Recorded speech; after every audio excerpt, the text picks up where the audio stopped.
Student athletes are pulled in multiple directions at all times, academically, athletically, and socially.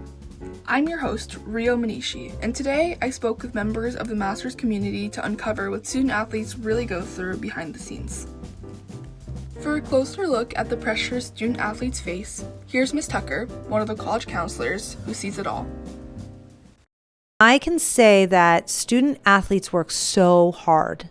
Not just those athletes that play for our Masters teams, but also those that do the Masters teams and then continue that sport throughout like the rest of the seasons in training, and going to tournaments and playing on the weekends.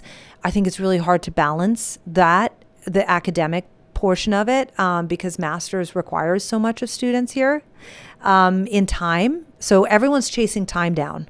All that hard work inevitably requires trade-offs. I wondered what these student athletes were sacrificing.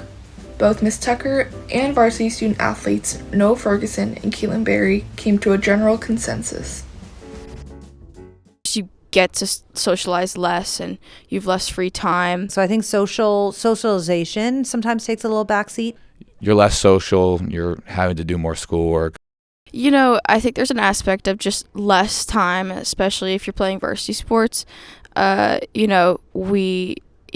if you're taking harder classes too, it's just you get to socialize less and you have less free time. I think that they have to miss out on something. So I think socialization sometimes takes a little backseat, right? You can't go to certain people's houses or parties and so forth. So I think that's one thing that I see, but also lots of student athletes, their teammates are their social life as well, which I think I celebrate that. And that's part of what keeps them going in that sport, which is wonderful to see that team camaraderie that happens.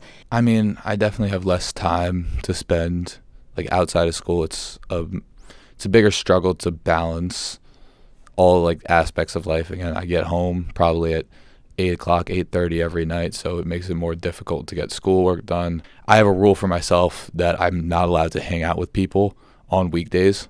So I physically, I don't go out, I don't go hang out with people on weekdays. You're less social, you're having to do more schoolwork, spend more time with your stuff. Despite the long hours and sacrifices, student athletes keep pushing forward. Here's what motivates them. I mean, there's always like times and everything where you're definitely, get stuck in a rut. I can be fully honest to say there's days where I come back and schoolwork is, I'm like, I really don't want to do this, but you have to, because again, my parents are definitely motivation for that. They push me and want me to be a student before an athlete, and also just self-motivation, knowing that this is something that I want. And at the end of the day, your schoolwork and the way you go about your high school experience, if you take advantage of your schooling, will always help you out in the long run. I think what keeps me going is just I like school and I like basketball. I know that sounds stupid, but like a lot of kids, they really don't enjoy like school or their sport, or at least some aspects of it. I struggled when I was injured more in academics than I did before.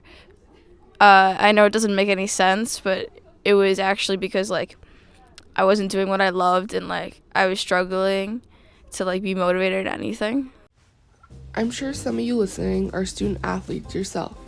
Here's some words of advice. First, we'll be hearing from sports psychologist Alex Diaz, who primarily works with collegiate and professional athletes in the area. If we look again at the inside of the body, the best way of the body, meaning our nervous system, to regulate emotion is with connecting with other friends and having fun. That's the best way of our nervous system to pick up the other person's nervous system, and together they regulate one another to be able to manage stress.